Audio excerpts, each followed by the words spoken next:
Shri Chaitanya Jaya Nityananda Jaya Advaita Chandra Jaya Gora Bhakta Vrinda Jaya Jaya Shri Chaitanya Jaya Nityananda Jaya Advaita Chandra Jaya Gora Bhakta Vrinda Jaya Jaya Shri Chaitanya Jaya Nityananda Jaya Advaita Chandra Jaya Gora Bhakta Vrinda Jnananjana Shalakaya Chakshuritam Tasmai Shri Gurave Namaha Shri Chaitanya Manubhishtam Sthapitam Yena Bhutale Swaram Rupa Padamahim Dadati Swapadantikam Vandeham Shri Guru Shri Tapadakamalam Shri Gurun Vaishnavamscha Shri Rupam Sagrajatam Sahagana Raghunatham Vidantam Sajivam Sadhaitam Savadhutam Parijana Sahitam Krishna Chaitanya Devam Shri Radha Krishna Padan Sahagana Lalita Shri Vishakhanvitamscha He Krishna Karuna Sindhu Dina Bandhu Jagatpate Gopesha Gopika Kanta Radha Kanta Namastite Tapta Kanchana Gaurandi Radhe Vrindavaneshwari Vrishabhanu Site Devi Pranamami Hari Priya Vanchakalpatarubhyascha Kripa Sindhu Evacha Patitanam Pavanebhyo Vaishnavebhyo Namo Namaha Jai Shri Krishna Chaitanya Prabhu Nityananda Shri Advaita Gadadhara Shivasadi Gaur Bhakta Hare Krishna Krishna Krishna Hare Hare Hare Rama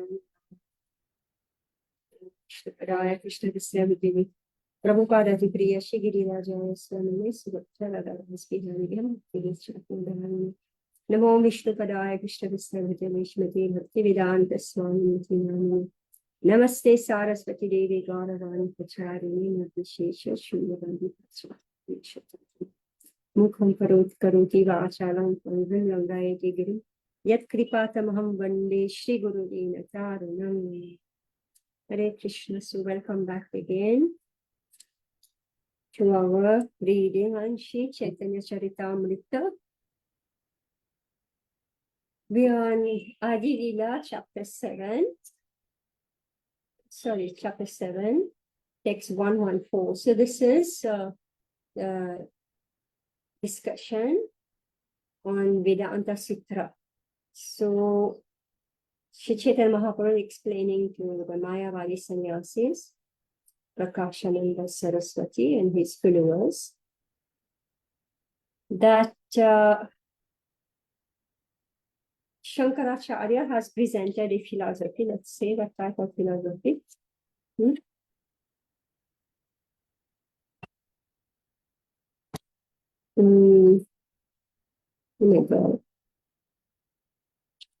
Yeah, so his philosophy is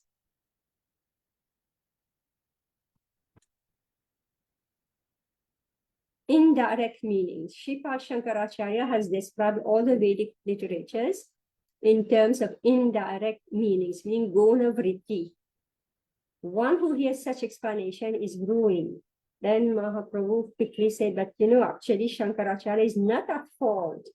He did it under the instruction of the Supreme Personality of Godhead. So he covered the real purpose of the Vedas. So according to the direct understanding, the absolute truth is the Supreme Person Godhead, who has all spiritual opulences. No one can be equal to or greater than him. So direct meaning, mukhya arthe. So there is guna vritti, meaning indirect, and now mukhya arthe, direct meaning. So according to the direct meaning, the Supreme Lord has spiritual opulences. No one can be equal to or greater than him. Everything about the Supreme Person Godhead is spiritual, including his body, opulence, and paraphernalia.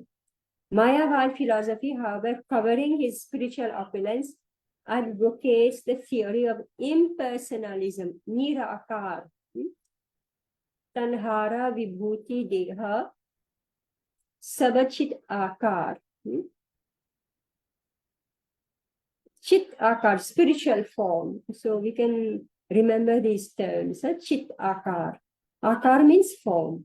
Chit Akar, spiritual form. And how did Shankaracharya present the Supreme Person Godhead as Nirakar? Chit Vibhuti Achit Achadi Tanre Kahe Nirakar, without form.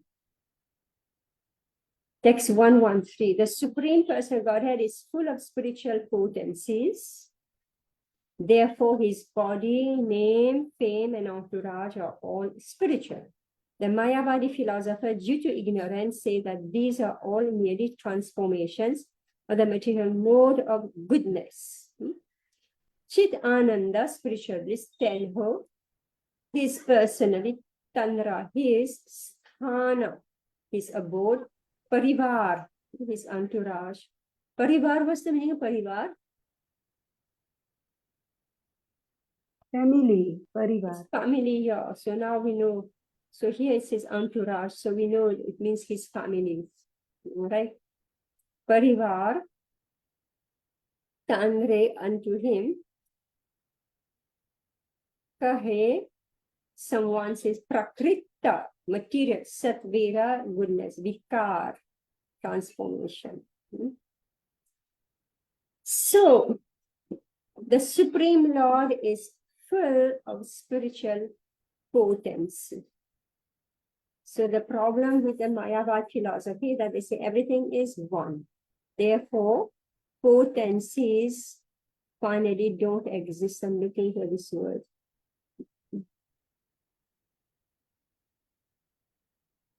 Okay, the text 111. I'm looking in the word to word translation for this word potency. So Brahma Shabde Mukhya Arthe Kahe Bhagavan. Chid Aishwarya Paripurna Anurdhva Samana. Brahma means the absolute truth, Shabde, by this word. Mukhya, direct, Arthe, meaning, Kahe, says Bhagavan, the Supreme Person of Godhead. Chit Aishwarya, spiritual opulence, Paripurna, full of, Anurdhva, unsurpassed by anyone, Samana, not equal by anyone. Not equal by anyone. So this term, spiritual potency, meaning Chit Aishwarya. So this Chit Aishwarya is denied by Shankaracharya. Why? What does he say?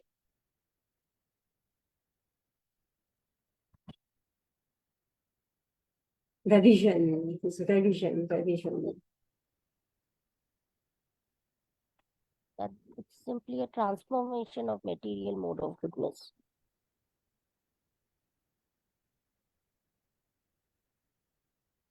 Say that ultimately everything is what? Yes, Shikala. What is it? Is one. One. Yes, everything is one. There's no two. All right. Whereas the Vaishnava is saying there are one, two, and many. Right? Many varieties, many types of Shaktis are there.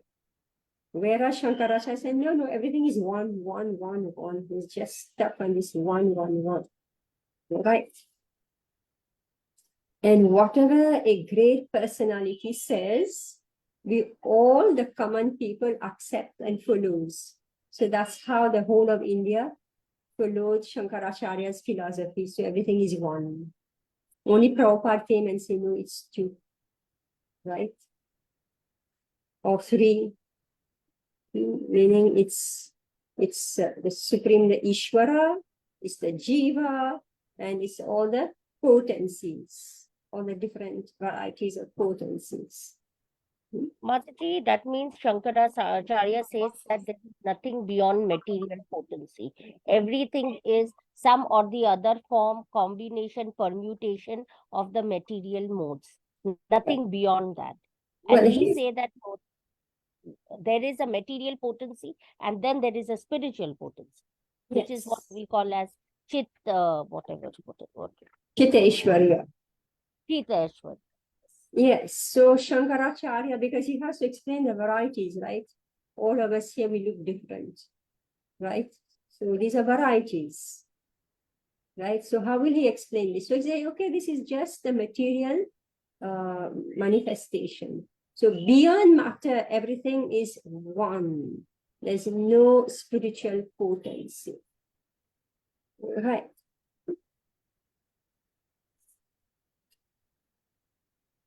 So now, text 114.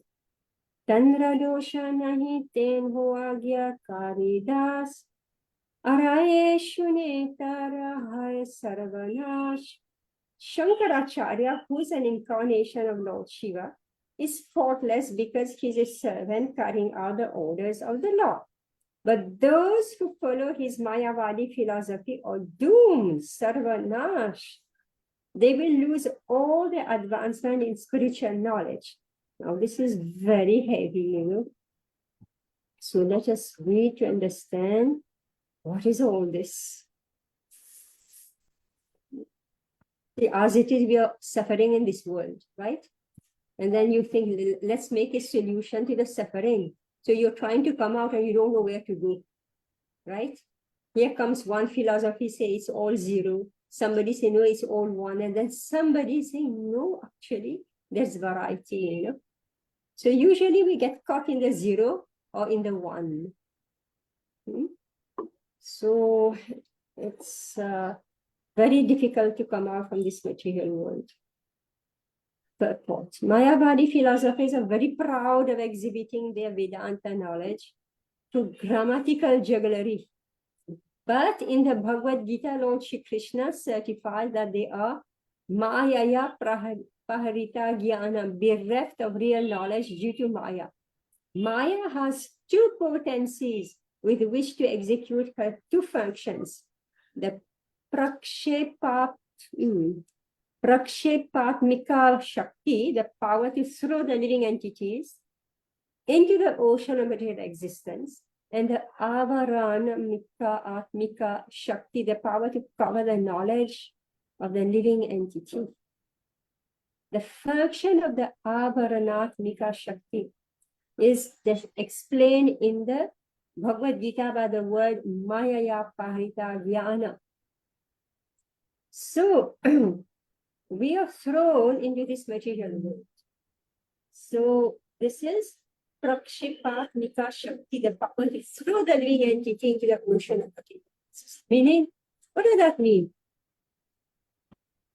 The Jeev, whose spirit is thrown into the material ocean. What does that mean? He starts identifying himself with the body, Mataji, and starts identifying the world around. Correct.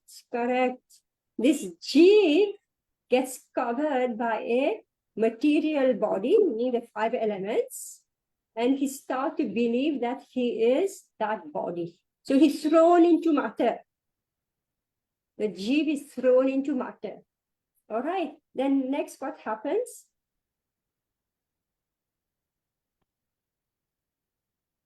Avarana Mika Shakti.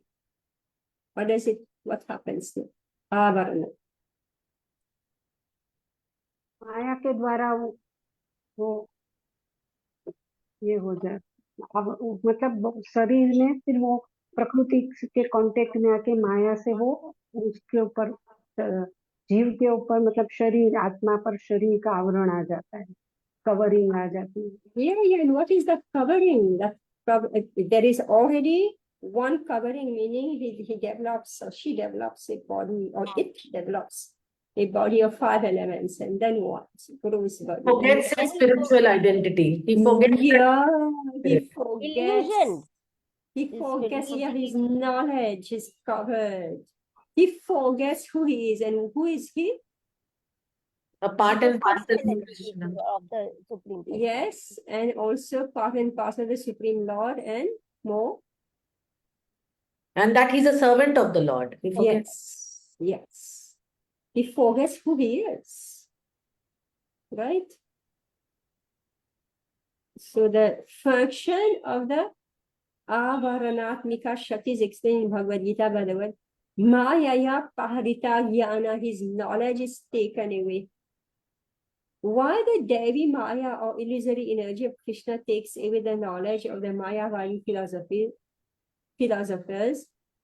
See, now everybody has fallen into ignorance, right?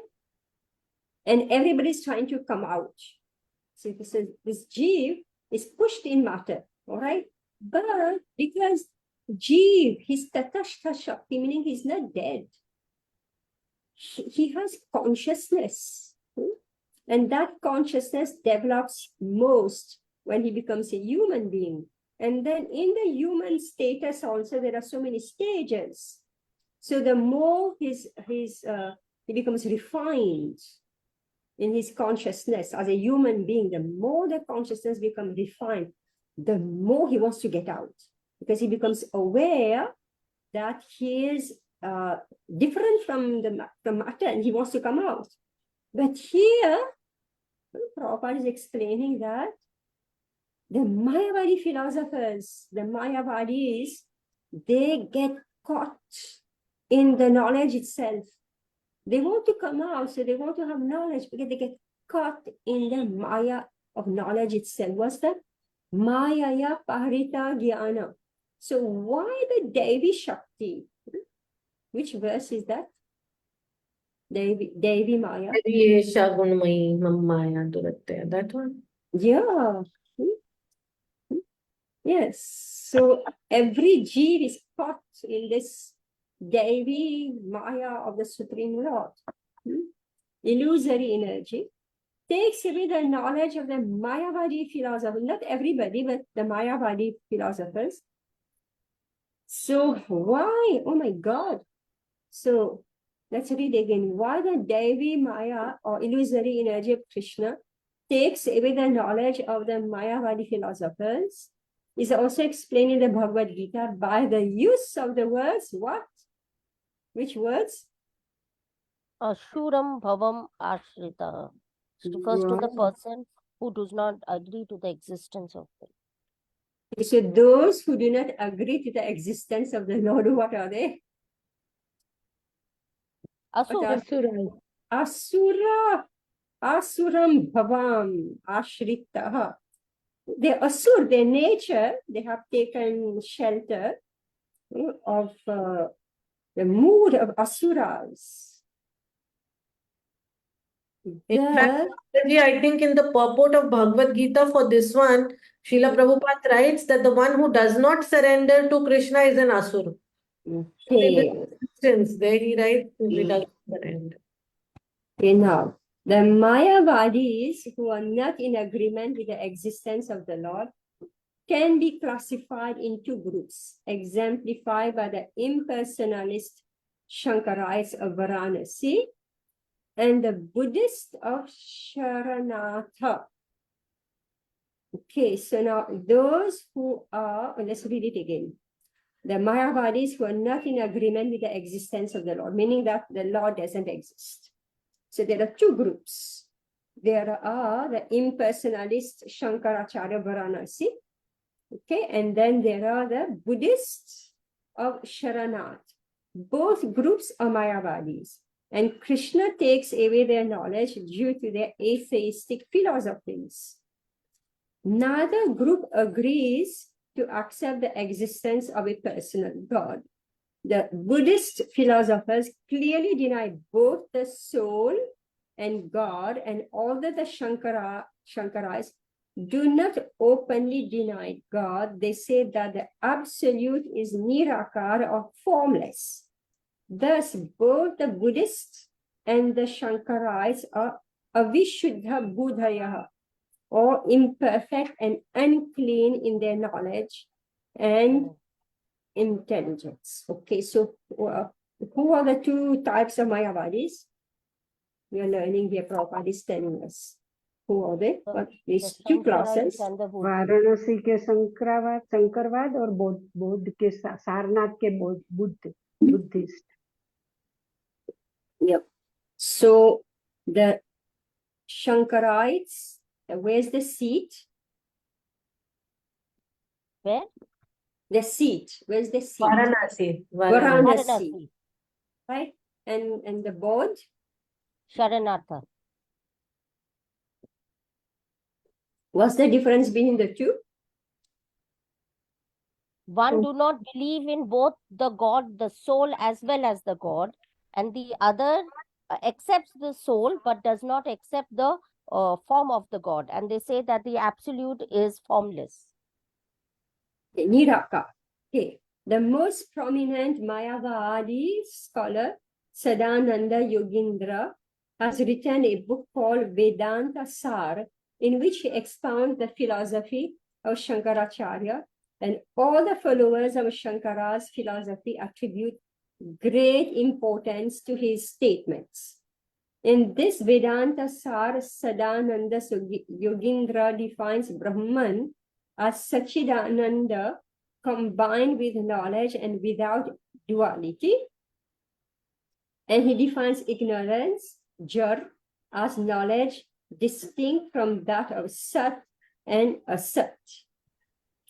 This is almost inconceivable, and it is a product of the three material qualities. Thus, he considers anything other than pure knowledge to be material. The center of ignorance is considered to be sometimes all-pervading and sometimes individual. Thus, according to his opinion, both the all-pervading Vishnu and the individual living entities are products of ignorance. Hari Bhagwan. Yes, Haribak. Yes, we have to read this 10 times. You know, Mayavad philosophy never made sense to me. And that's why we are Buddhists, right? Prabhupada's philosophy is plain and simple.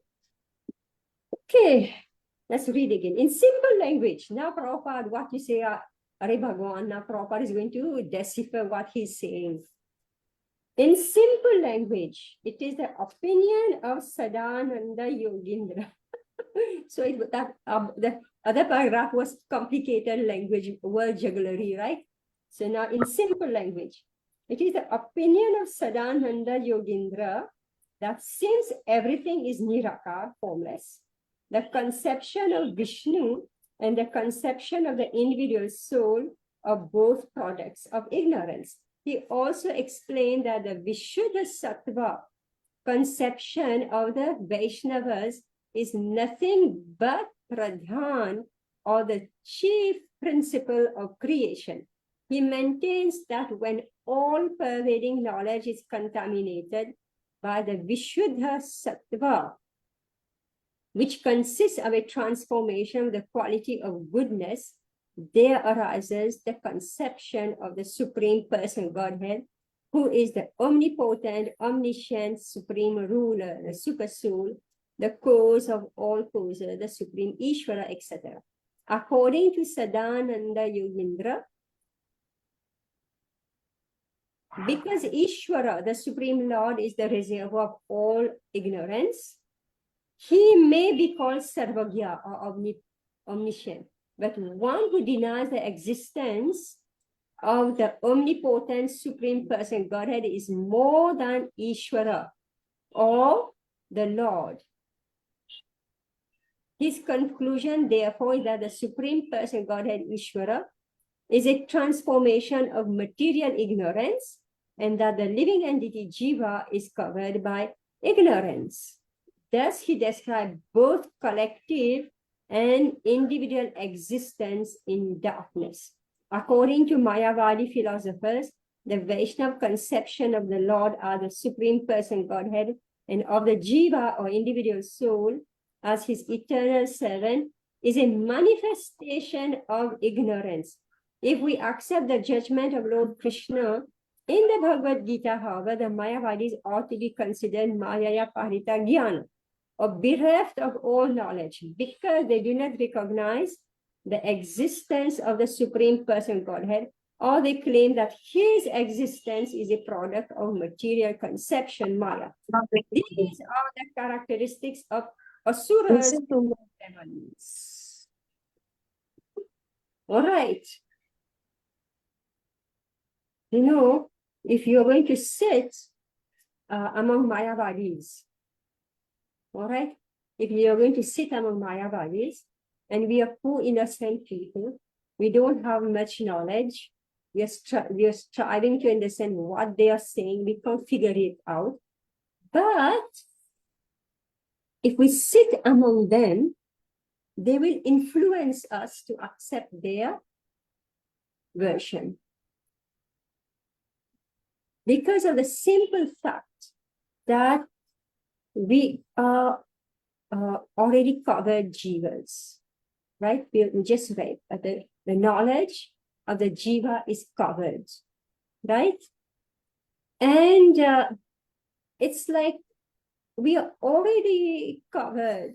So therefore, it's very easy to convince us that the Supreme Lord also is covered by the mode of material mode of nature, that is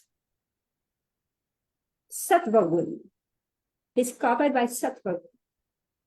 And then everything is Nirakar, everything is one. When you become liberated, everything is one because you don't have to surrender to Krishna. So this is very easy to accept. Now don't ask me more than that because I can't decipher this word jugglery. Prabhupada already said, right? They're very good. Mayavadi philosophers are very proud of exhibiting their Vedanta knowledge through grammatical jugglery. And so when they speak, it is called Mayaya Parita Jnana. But if you sit among them, what happens? Sarvanash. Because we are already in ignorance. And saying it's okay, you don't have to surrender to Krishna is very good for us to hear, right? You say it's all so simple, so easy. Everything is one, so you become liberated. You come out of this samsara chakra and you merge in one. God is light, Nirakar. You are also Nirakar. And your Nirakar, individual Nirakar, you merge in the Supreme Nirakar. It's all one. Finish. Simple philosophy. We don't have to bow down in front of anyone. What they are saying is, in spite of, you don't have to do anything. No puja, nothing. You just, when you die, if you just believe in that Nirakar form, you just merge in that. This is what they are saying, right? Yes. You don't have to work about, like Vaishnava, they have so much to do. I mean, devotional service is not simple. Yes. Yeah. So now you see, that's where they get caught. That's where they got caught because it's only a philosophy, right? Amen. What? It's only a philosophy. And can we live only in philosophy? Philosophy meaning ideas, It thoughts. doesn't make sense. Right? Whether it's whereas we want to do something. So that's why you'll find that the impersonalists, the Mayavadis, at the end of it all, they start doing puja, right? They have this panchopasana, right? Isn't it? Panchopasana. I couldn't believe it, I don't know where we went. Some temple, and I said, oh, these are the Mayavadis. I think in Vrindavan also. They have the temple. And what are they doing? Panchopasana. So it's not practical. It's not a practical philosophy at all. It's just jnana. And if they want to come out, I think we read earlier somewhere. So they take shelter of the yoga system, the Ashtanga yoga system, and they move out. They take shelter of yoga system and they try to, because see, they're having many ideas, but it's not practical. They're still stuck in the body. How would they come out? So they accept Ashtanga Yoga to come out. But in Kali Yuga, who's a great Ashtanga yogi? So what do? They accept the system of Bhakti Yoga. Mm. All right. At the end, they come to Bhakti Yoga. Yeah, but they contaminate it, and you don't know who is a real devotee, who is a Mayavadi so-called devotee. Hmm. You understand? Just like karmis also, in order to satisfy their material desire, they appear like devotees. So therefore, to study Prabhupada's books, Srila Rupa Goswami, now Chaitanya Charitamrita, will make us distinguish between who is who. Srila Bhakti Siddhanta, Srila Bhakti Vinod Thakur, they've written so much, and there are so many stories about their behavior with different people, so that you are able to distinguish who is who. Otherwise, you think everybody is bhakta, but actually they may be impersonalists and mayavadis. Hmm. And they will speak exactly like devotees, right? They will do everything that devotees do, but their intention is not to surrender to Krishna. I think that will also come somewhere. For now, this is the pure philosophy that's being discussed. Lord Sri Chaitanya Mahaprabhu, in his discourses with Sarvabhauma Bhattacharya, said, Jivera nishtara lage sutra kaila vyas, Mayavadi bhasya shunnu, haya sarvanash. Vyasadeva composed the Vedanta Sutra to deliver the conditioned souls from this material world.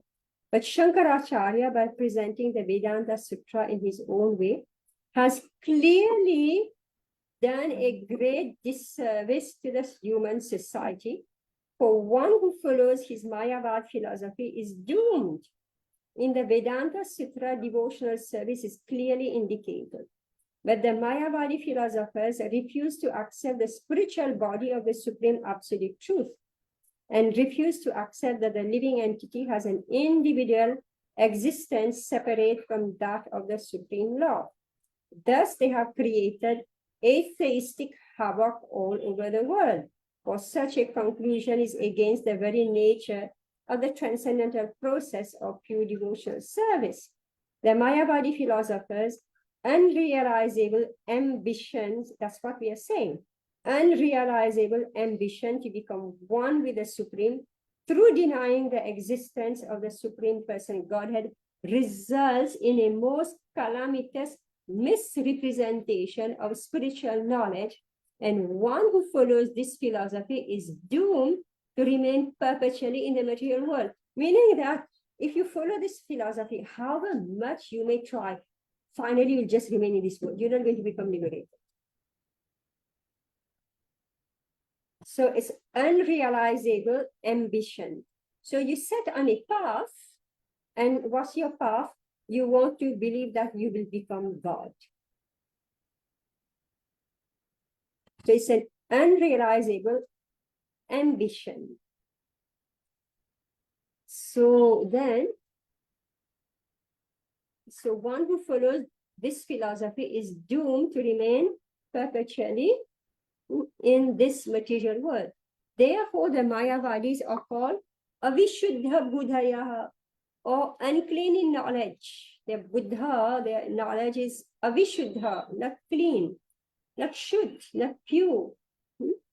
Because they're unclean in knowledge, all the austerities and penances and in frustration. How will you feel if all of you who are doing Bhakti Yoga, you're doing this, we keep fasting, Ekadashi, we follow 4 8 principles, no meat eating, no intoxication, no gambling, no illicit sex, no tea, coffee, no chocolate, no going to the cinema, right? No going partying, right? So much austerity at the end of it all, you get nothing. How do you feel? You say, better I just be an asura, right?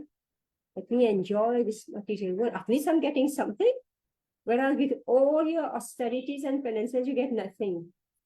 So all this, because they are unclean in knowledge. So why all this and in frustration? Because they didn't get the proper knowledge.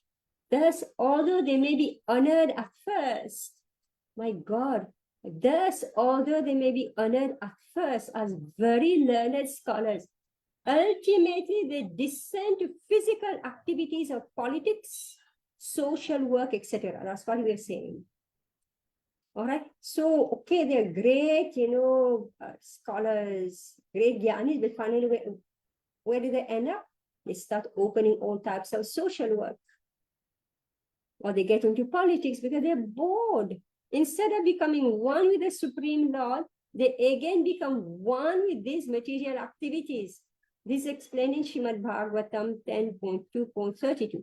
Aruhya krichena param padam tataha patantyadho nadrita yushman angrahayaha. In actuality, the Mayavadi philosophers very strictly follow the austerities and penance of the spiritual life. And in this way are elevated to the impersonal Brahman platform. But due to the negligence of the lotus feet of the Lord, they again fall down to material existence. Anyway, if devotees can take advantage of their services, they open hospitals, clinics, everything, right? And they are in mode of goodness, right? They're actually in mode of goodness. In Mauritius also we find them, that's how actually I came to Krishna consciousness. I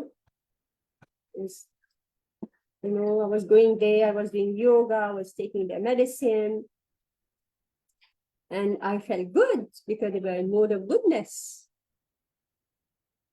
But then Prabhupada came and gave more knowledge.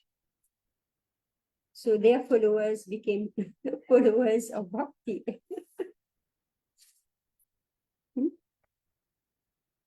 115.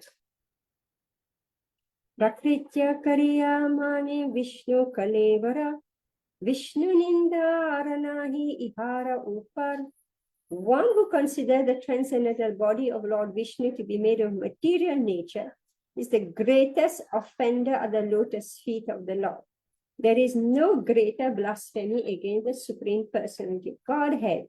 So what do they think? They think that this Brahman, which is pure light, spiritual, so he's formless. So that formless enters into a body that is made of sattva gun, and then he becomes visible to the world. This is how they explain the existence, presence of Lord Vishnu in this world. Purport.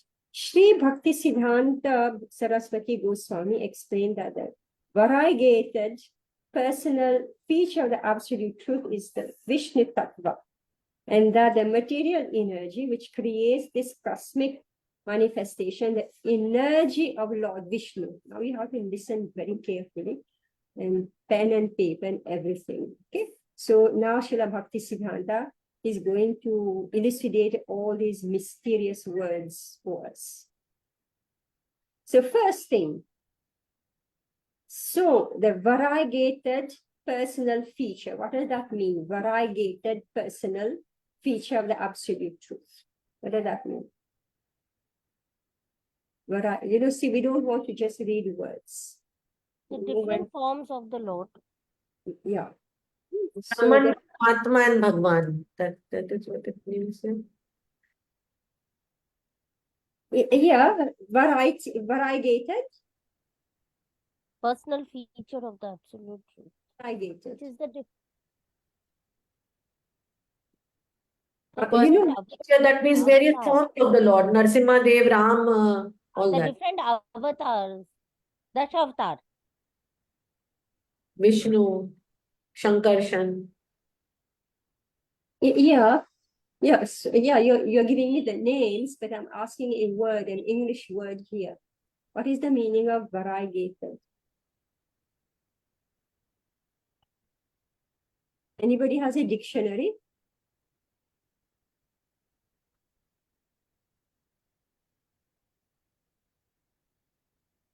Hindi में इसको विविधता पूर्ण कहते हैं.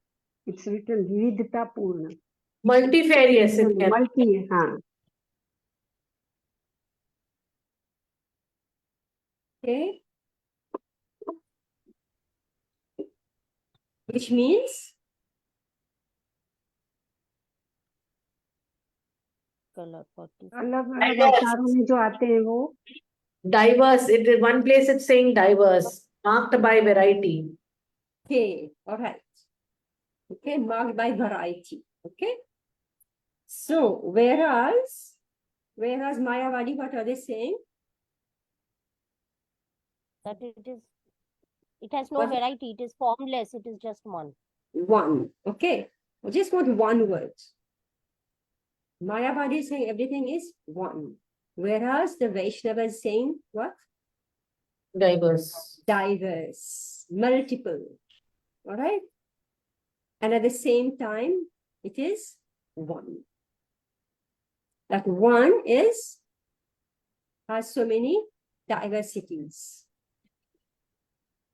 So Shri Bhaktisiddhanta Saraswati Goswami explains that the variegated personal feature, so it is akar, it's not nirakar, it's akar. Personal feature of the absolute truth is the Vishnu Tattva. And that the material energy which creates this cosmic manifestation is the energy of Lord Vishnu. So there is Vishnu, which is Vishnu Tattva, and he's got his energy. Energy. What is the difference between the two? Energy and energy. Yeah, and what does that energy do? One is illusory, no? Here, in the beginning, what does it It do? creates the cosmic manifestation. Yes, Yeah. all right. So this energy is manifesting the cosmic creation, and it belongs to Vishnu. Vishnu Mahavishnu. Right? It has an owner. The energy has an owner. The creative force is merely the energy of the Lord. But the foolish conclude that because the Lord has distributed himself in an impersonal form, he has no separate existence. I remember, really breaking my head trying to figure out this Mayavad philosophy, because for years and years I was just reading Mayavad philosophy, couldn't make head or tail of it. Right? And then Prabhupada explained, so I understood Prabhupada's philosophy. I couldn't understand Mayavad philosophy. And then finally, after so many years, Ravindra Sarup Prabhu, I think I already told you about this. You can go on vihe.org. You find Ravindra Sarup Das discussing Mayavad philosophy. And thank God for me, as soon as he opened his mouth, he said that if you don't understand Mayavad philosophy, very good, because it is nonsense. Nonsense meaning it doesn't make sense. So that's why we are not able to understand. Whereas when Prabhupada is explaining, it's very systematic, it's clear, and we can understand. Whereas Mayavad philosophy is all in the mind. All right, it's in the mind, and it's not real. So now we'll be relaxed because we're going to hear Prabhupada's philosophy, meaning the Vaishnava's philosophy. The creative force is merely the energy of the Lord. But the foolish conclude that because the Lord has distributed himself in an impersonal form, he has no separate existence. Remember, we are saying Vishnu, and then his energy. Vishnu, the energetic, and his different types of energy. So there are two. So the creative force is an energy of the Lord. But the Mayavadis, what they are saying that when the Supreme Lord, he manifests the creation, what does he do? he distributes himself in an impersonal form, and therefore he ceases to exist. The impersonal Brahman, however, cannot possess energies. All right? Impersonal cannot possess energy, because if he possesses energies, immediately there are two. So if it's impersonal, it's one. No, Vedic literatures say that Maya, illusory energy, is covered by another Maya. There are hundreds and thousands of references, however, to Vishnu Maya, Parasya Shakti, or the energy of Lord Vishnu. So meaning that there is Vishnu Maya, meaning the energy of the Lord. And then he said that there is Maya that is covering the Supreme Lord. So we say that Krishna, he descends through his internal potency, his own like spiritual Maya. So here Prabhupada is saying, Srila Bhakti Siddhanta is saying that nowhere in the Vedic literatures does it say that there is another Maya that covers Krishna's Vishnu Maya. In the Bhagavad Gita, Krishna refers to Mama Maya, my energy. Maya is controlled by the Supreme Person Godhead. It is not that he is covered by Maya. Therefore, Lord Vishnu cannot be a product of the material energy. In the beginning of the Vedanta Sutra, it is said, Janmadi Asya Yataha, indicating that the material energy is also an emanation of the Supreme Brahman. How then could he be covered by the material energy? If that were possible, material energy would be greater than the Supreme Brahman. Even these simple arguments, however, cannot be understood by the Mayavadi philosophers. And therefore the term Mayaya Pahrita Jnana, which is applied to them in the Bhagavad Gita, is extremely appropriate. Anyone who thinks that Lord Vishnu is a product of the material energy, as explained by Sadananda Yogindra, should immediately be understood to be insane, for his knowledge has been stolen by the illusory energy. Now, just imagine that I was really trying to understand this Mayavad philosophy. Why? Because if it's knowledge, I should have the brain to understand it. Isn't it? Mataji, when Krishna spoke about it in chapter 7, that means that time also people like this existed. All the time. Always. That's why they're mentioned as a category. That's why they're mentioned as a category. Right? So just imagine what it is. Poor me, because this is knowledge. I should be able to understand it. So therefore, I'm racking my brain. Right? With Mataji. This is such a tragedy because so much nonsense is taught at school, which is not knowledge at all. And for us, we have to sit. We have to sit and we have to figure out what was going on in the brain of somebody. Is it possible? Somebody who doesn't know, who's got a little bit of knowledge, and then he adds his own imagination to it, his own interpretation, and you have to sit. You have to figure out what he's saying, like science also, right? So much speculation. And for us, we have to sit with our PhDs, right? We have to do research and go on doing research, trying to figure out what is in the brain of somebody. We'll go nowhere. But Mataji, what was the reason behind Lord Narayan to order Shankaracharya to propagate this kind of philosophy? Okay, who will answer this question? Sorry? Why did the Supreme Lord order Shankaracharya, Lord Shiva, to propagate this Mayavad philosophy? Which is so complicating and incomplete in itself, rather.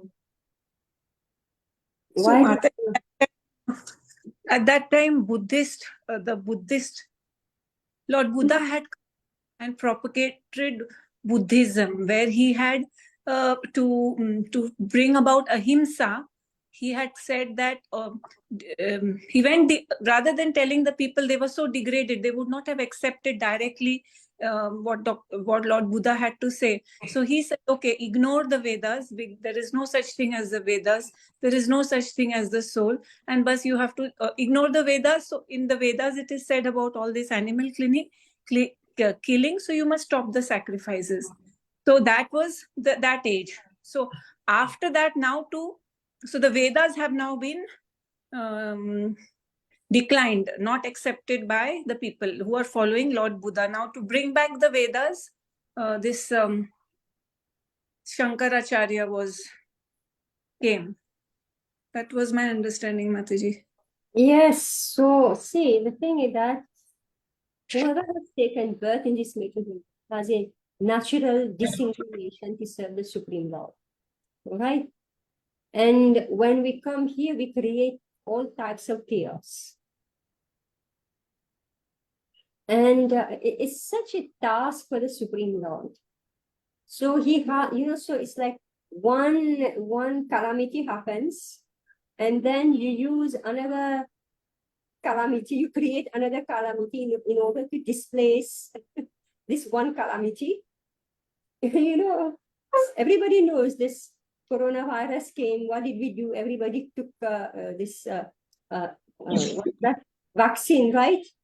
What's that vaccine? Is another calamity that got inserted in your body, right? So this is the nature of the material world. So this is physical. This is now all in your mental stuff.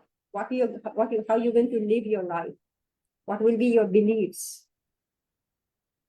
So therefore, you have to be very fortunate to get the real truth. And somebody has to be merciful to dissect all these, remove all the different types of philosophies. If we were together, I would have sung a song by Bhaktivinoda Thakur. Bhaktivinoda Thakur says, oh me, I have fallen in this material world. I'm struggling in the cycle of birth and death. And when I want to pop out of my, from this material world, here comes Gautama's philosophy, here comes God philosophy, here comes everybody's philosophy. Everybody, is making an ass of me.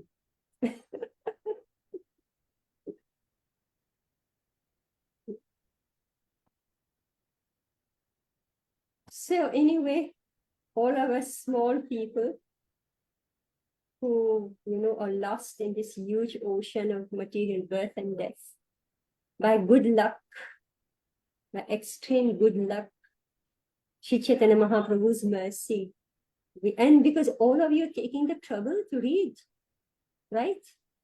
How many of us are here? Are you taking the trouble to read and study?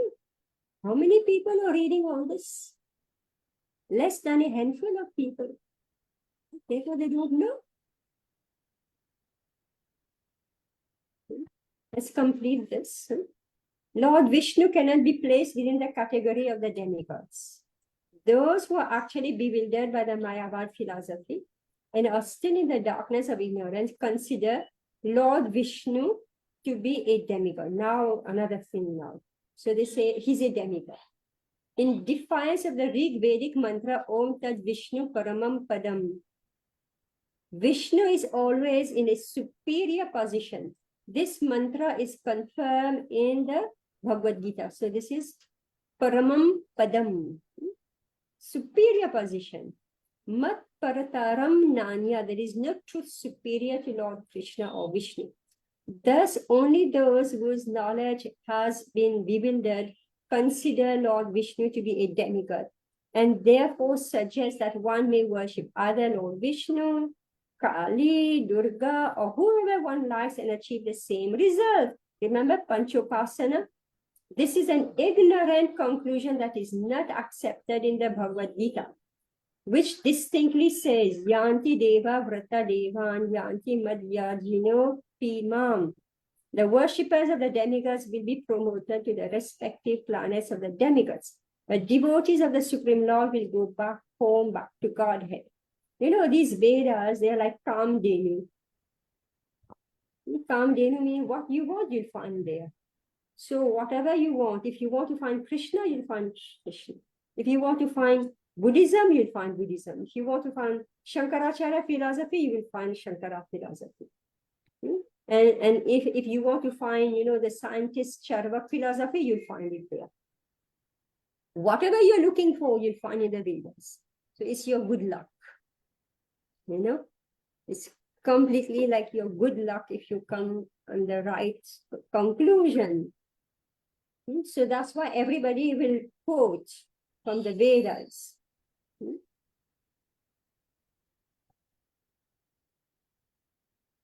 The worshippers of the demigod will be promoted to the respective planets of the demigods.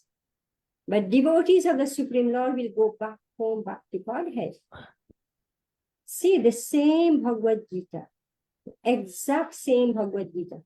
Everybody's reading it, but they are not seeing what now we are seeing, what Prabhupada taught us, right? In his line, what we've been taught. Nobody's teaching this. And Asuna, you know, I just heard one class by Keshav Swayam Bhagavan, I think that's his name. I'm Bhagwan Keshav. Yes. Yeah. So he told one story. I mean, you will laugh when you hear this. I mean, being in India, you will definitely laugh. So he said at the manor, Bhaktivedanta manor, so he noticed that some people, when they would come out of the temple, what would they do? They would ring the bell. Yeah, Devahuti. Everybody knows when you enter the temple, you ring the bell, then you enter, right? Now, somebody, what he did or she did, when he was or she was going out, ring the bell. Then what happened? Somebody else saw that, you know, this person is ringing the bell. So when he went out, he also ring the bell. Then after some time, everybody, whoever was going out, will ring the bell. This is what I mean. Meaning that ringing the bell is a truth. Okay? It's a truth that we ring the bell within a temple compound. Okay, let's put it like this. But when to ring the bell, somebody became sentimental about it and started a new tradition, right? And it became a parampara, right? I don't have much time, but maybe you know about the story of the cat under the basket. You know the story of the cat under the basket during the wedding ceremony?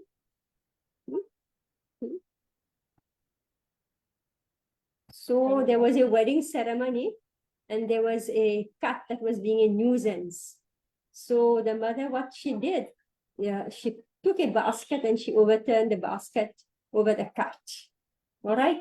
So then the wedding was done. Then this whoever got married, when his or her child was getting married, she said, "Oh yes, my mother, my grandmother, my great grandmother, during the wedding ceremony, right, put a cat under a basket." So it became a tradition. During wedding ceremonies, you take the cat to put under the basket. Understand?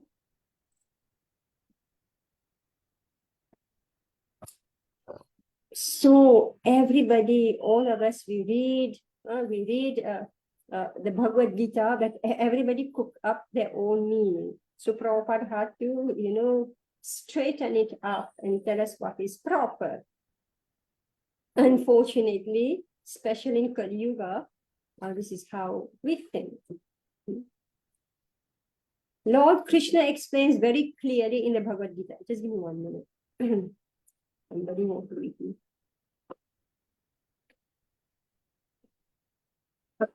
This thing. This good.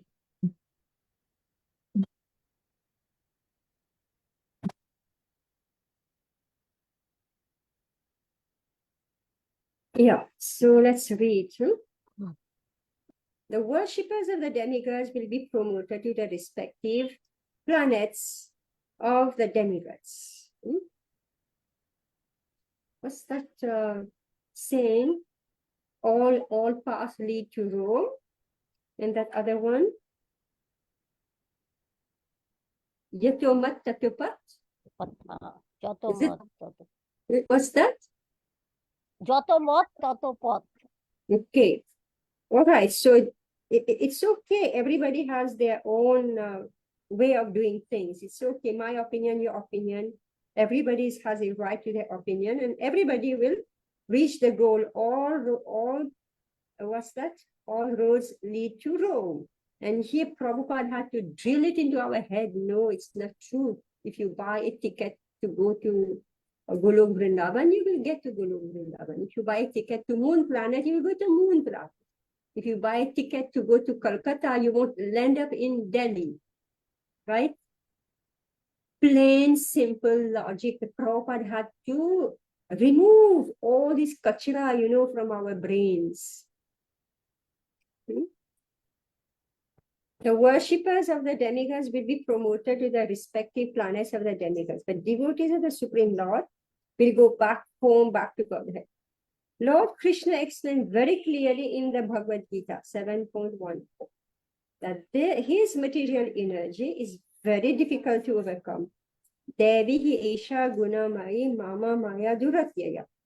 Maya's influence is so strong that even learned scholars and spiritualists are also covered by Maya and think themselves to be as good as the Supreme Personality of Godhead. Actually, however, to free oneself from the influence of Maya, one must surrender to the Supreme Person Godhead, as Krishna also states in the Bhagavad Gita 7.14.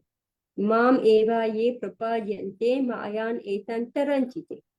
It is to be concluded, therefore, that Lord Vishnu doesn't belong to this material creation, but to the spiritual world. To misconceive Lord Vishnu to have a material body or to equate him with the demigods is the most offensive blasphemy against Lord Vishnu, and offenders against the lotus feet of Lord Vishnu cannot advance in spiritual knowledge. They are called Mayaya Paharita Jnana, or those whose knowledge has been stolen by the influence of illusion. All right, so this is, I don't know, this Satyanarayan Puja, is it like they see Vishnu as a demigod? No. No? No. Satyanarayan, no, they No. accept that this is Narayan Vishnu. Sakshat. Narayan Vishnu. Sakshat, Yes. Narayan. So not as a demigod.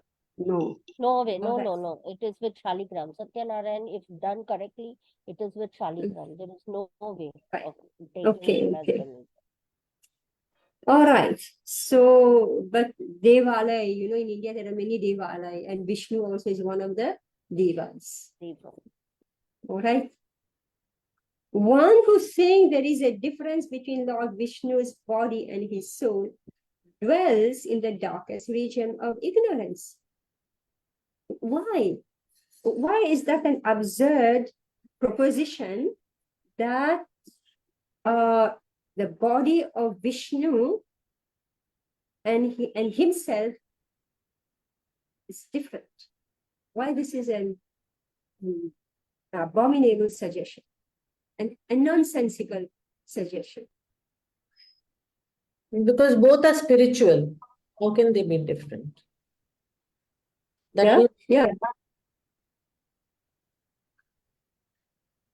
What is a material body? something which can perish, something which will हमारा die. शरीर Made of elements. हमारा शरीर fire, 5 तत्वों से air. बना है और भगवान का शरीर सच्चित आनंद का है, तो भगवान और भगवान के शरीर में कोई डिफरेंस नहीं. Because if we say it's a material body, meaning that it's a body that undergoes transformations. Like our body is undergoing 6 types of transformations.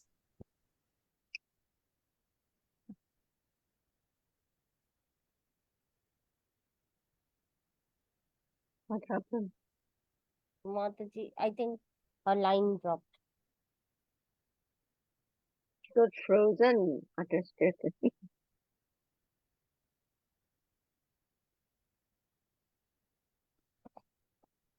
Okay.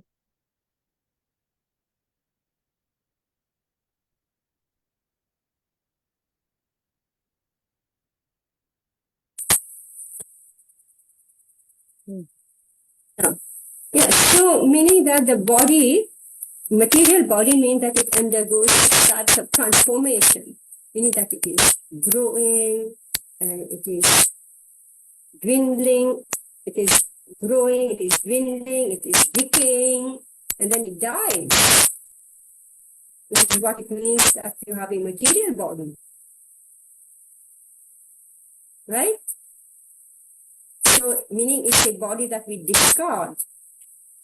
So to say one who thinks that there is a difference between Lord Vishnu's body and his soul dwells in the darkest region of ignorance. There is no difference between Lord Vishnu's body and Vishnu's soul, for they are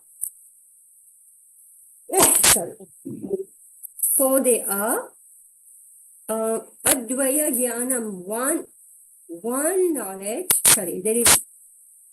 for they are Advaya Jnanam, one knowledge. In this world, there is a difference between the material body and the spiritual soul. But in the spiritual world, everything is spiritual and there are no such differences. Meaning that even the jeev who's free, who's liberated, he doesn't get covered by a material body that undergoes this type of transformation. Why are we so upset and disturbed? We are disturbed by the calamities that happen to the body, right? Birth, death, disease, old age. Birth, death, disease, old age. Birth, death, disease, old age.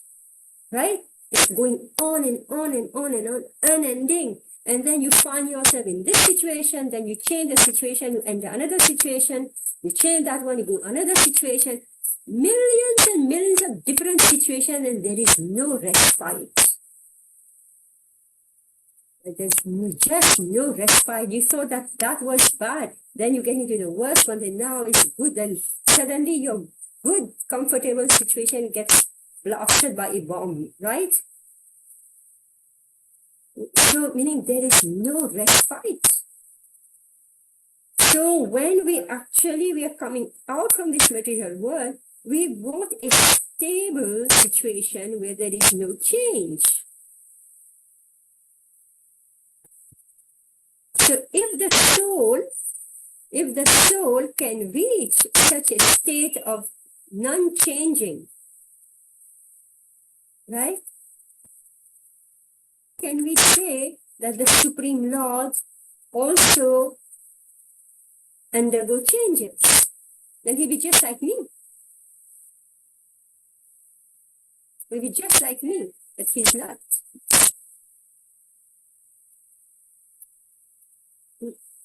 So if the jeev can become liberated and live without a material body, automatically the Supreme Lord can live without a material body, doesn't require a material body in order to become manifested in the material world. The problem of the Mayavadis is that how can the Supreme Lord become visible in the material world without accepting a material body? That's their problem. So if he comes, he must accept a material body. The greatest offense of the Mayavadi philosophers is to consider Lord Vishnu and the living beings to be one and the same. So they are thinking that just like the jeev has accepted a material body, so Vishnu also is accepting material body. In this connection, the Padma Puran says, Arche Vishnu Shiladhir Guru Shu Naramatir Vaishnava Jati Buddhi Yasya Van Naraki Saha. One who considers the Archa Murti, the worshipful deity of Lord Vishnu, to be stone, the spiritual master to be an ordinary human being, and a Vaishnava to belong to a particular caste or creed, is possessed of Naraka Buddhi.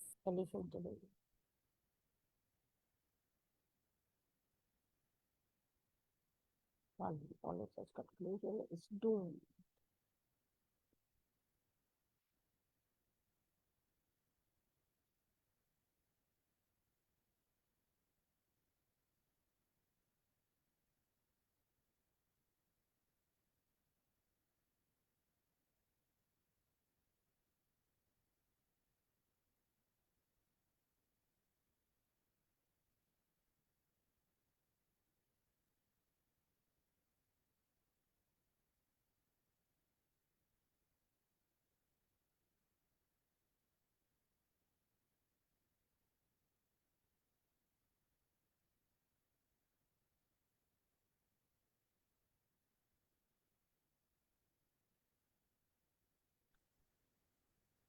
Shall we leave now? I don't know. She's having a problem with it. What looks like. Hmm.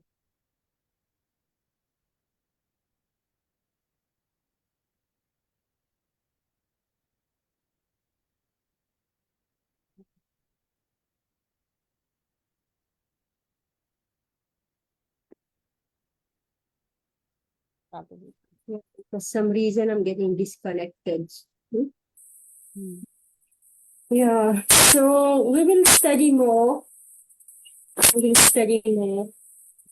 These are all heavy duty philosophy. But remember that Sri Chaitanya Mahaprabhu came to give us Krishna prema and to introduce, Mahaprabhu came to introduce this, to reintroduce the truth about Krishna. So it's our good luck. Because in this whole mess of Kali Yuga, of ignorance and darkness, we are having the opportunity, and Prabhupada took the trouble, right? Prabhupada took the trouble to translate and write these commentaries, and then his disciples published all those books. They underwent so much pain, and they translated and published the books and distributing the books, right? All of you, right? When you're giving Chaitanya Charitamrita to somebody, you're helping in giving people this knowledge. So this is very, very important service. The dense darkness of Kali Yuga, ignorance of Kali Yuga, we are able to get this knowledge. We are lucky. Very lucky. All right, so we'll stop now. Yeah, you have a problem with your communication. Hmm. Mataji, this was so difficult to understand, and Bhagavad Gita is still simple, so simple to understand. Not so simple. Made it simple, no? Prabhupada made it very simple, but these are more higher studies. No? Yeah, the first book is Bhagavad Gita, and then All right, second so book. take your leave. Hare Krishna. Very well. Very well.